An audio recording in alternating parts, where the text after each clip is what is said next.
nang ako ay ikulong sa silda ng mga api.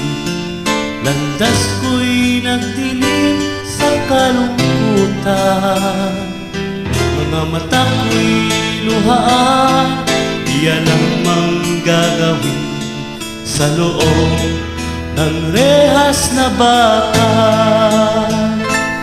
Kahirap ipaliwanag ang katotohanan, dukha lamang ako at walang yaman.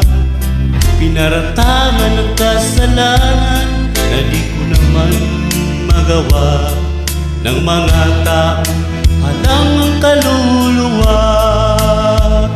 Sabitan kay lungkot ng aking buhay, pagtitiis at bawang pagdurusa, wala nang pag-asa, ako ay lumayan.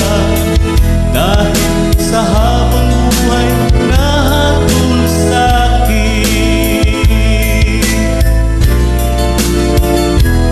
at nang ako ay litisin doon sa hukuman, ako'y napaiyak na ako'y hatulan. Naging pasya ng hukuman na ako ay makulong at magdusa ng mahabang taon.